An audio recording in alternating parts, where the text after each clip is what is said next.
Boa noite, gente. Meu nome é Raquel, sou fisioterapeuta há 20 anos e sou mestre em reabilitação neuromotora.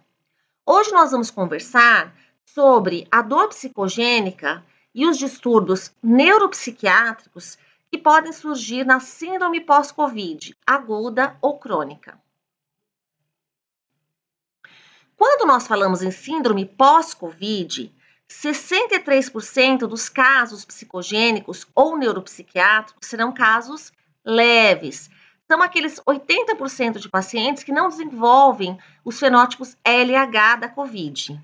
Então, esses pacientes, eles vão apresentar ansiedade, dispneia leve, uma falta de ar leve no caso, dificuldade para dormir, baixa tolerância e resistência aos exercícios, que é caracterizado por uma fadiga.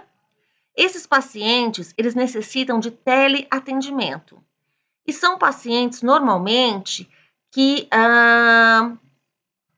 não passaram por UTI ou oxigenoterapia. São os casos mais leves, mais suaves. Então, eles não precisam de uma intervenção mais precisa. Quando nós falamos nos casos mais graves, nós estamos nos referindo àqueles pacientes que vão ter as síndromes crônicas, que têm tendência às síndromes crônicas. Diferente dos casos mais leves, que normalmente só desenvolvem a síndrome pós-Covid aguda, até 3 meses. Nos casos mais graves, nós podemos ter uma série de distúrbios neuropsiquiátricos e psicológicos. Então, o que vai ser muito característico, além daquelas síndromes de ansiedade, depressão, que eu falei dos casos mais leves, pode ocorrer situações mais graves no fenótipo L e principalmente no fenótipo H. O fenótipo H são aqueles 5% que ficam internados na UTI, enquanto o fenótipo L é aquele que vai para a oxigenoterapia e tem fenômenos tromboembólicos persistentes. Lembrando que tanto o fenótipo H como o L, eles têm 50% de prevalência de persistirem nos fenômenos tromboembólicos, inclusive de maneira crônica, a partir de 3 meses, então. Desses casos mais graves, nós podemos apontar os distúrbios cognitivos de atenção e memória como os mais graves de todos e que aparecem com maior frequência. Então, eles acontecem por conta de processos inflamatórios, dor crônica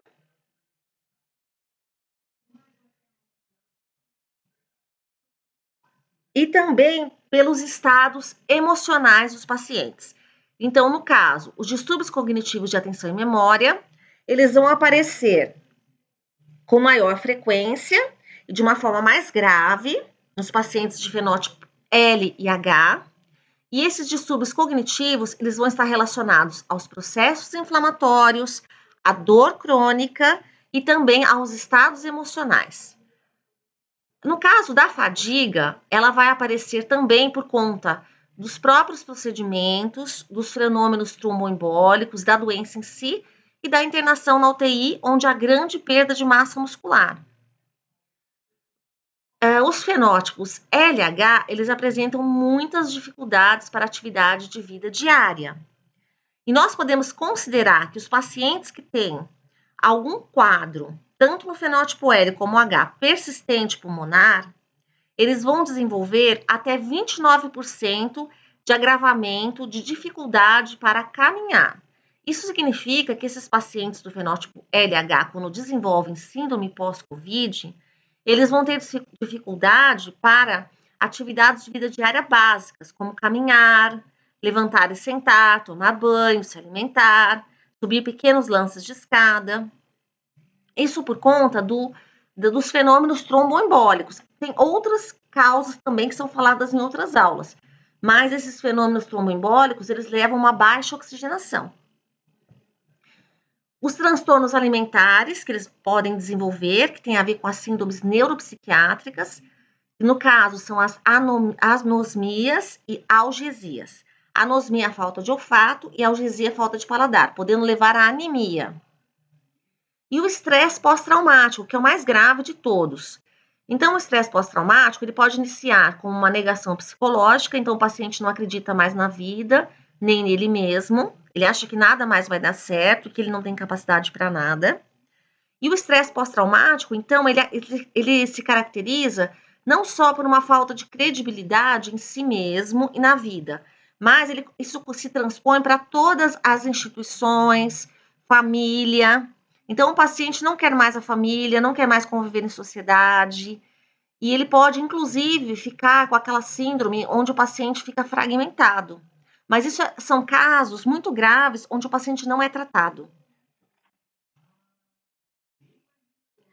Quando eu falo em dor crônica, a dor crônica na síndrome pós-Covid, ela vai ser mais acentuada nos pacientes de UTI, nos pacientes que tinham doenças psiquiátricas prévias, naqueles pacientes que desenvolvem muita fraqueza muscular, ficam muito tempo internados na UTI, e também nos pacientes que 5% deles que desenvolvem problemas renais crônicos e de 5 a 20% que desenvolvem agudos.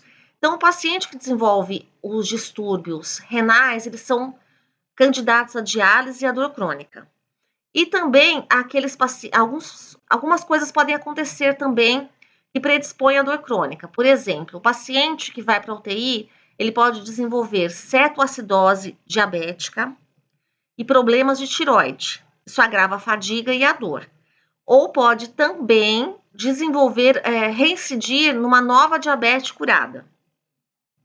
Então, com relação à dor crônica, o que gera a dor crônica no paciente que sai da UTI são os procedimentos invasivos que ele sofre, os processos inflamatórios da doença, as medicações que ele toma, a curarização, que é porque ele, para se colocar o tubo e regularizar a respiração do paciente, que tem a musculatura fadigada, a musculatura respiratória fadigada, é necessário que o paciente respire artificialmente. Então, ele vai ficar totalmente sedado. Isso é a curarização. O imobilismo, que vai gerar fraqueza muscular, pode gerar também articulações mais rígidas. E a iatrogenia. O que é iatrogenia? É muito comum acontecer acidentes na UTI, como os pacientes caírem da cama, ou no momento de mobilização desse paciente, as pessoas machucarem seu peito, por exemplo, para fazer quando tem uma equipe pequena, para passar para a prona, ou mesmo causar distúrbios no ombro do paciente, como, por exemplo, luxações de ombro são muito comuns, fraturas de húmero, e também existem as dores de membro inferior, porque nem sempre existe uma equipe que pode estar mobilizando esse paciente e realizando as atividades diárias, de vida diária necessárias, para que esse paciente não perca muita massa muscular. E mesmo um posicionamento inadequado, gerando dor crônica, e a questão que o membro inferior muitas vezes fica muito comprometido por trombos, desenvolvendo uma série de problemas sensoriais e motores. Eu gostaria de falar, antes de falar sobre a questão das doenças psicossomáticas, de fundo emocional, eu gostaria de pontuar para vocês as manifestações neuropsiquiátricas que ocorrem por conta do COVID, das síndromes pós-COVID aguda e crônica, que aparecem em 30 a 40% dos pacientes, e são caracterizadas por fadiga, mialgias, que são as dores musculares, cefaleias, um tipo de dor crônica, de origem, no caso, também neurológica, mas também pode estar relacionado ao fator psicológico. E, como eu falei, os mais graves, os déficits de atenção e de memória. Se refletem, por exemplo, no paciente esquecer a comida no fogo, deixar queimar e não perceber, por exemplo. E isso tem a ver com os sentimentos que ele vivencia por conta do COVID nos hospitais e principalmente por conta da internação na UTI. Lembrando que as áreas cerebrais que são responsáveis pela dor crônica, elas não separam, elas interpretam, integram a dor física e a dor social de forma conjunta, elas não separam.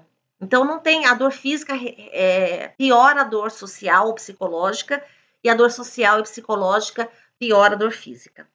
Isso vem por conta da hospitalização, isolamento, medo da morte, sentimento de culpa pela família ou por outras pessoas que faleceram e sentimentos de impotência com relação à patologia.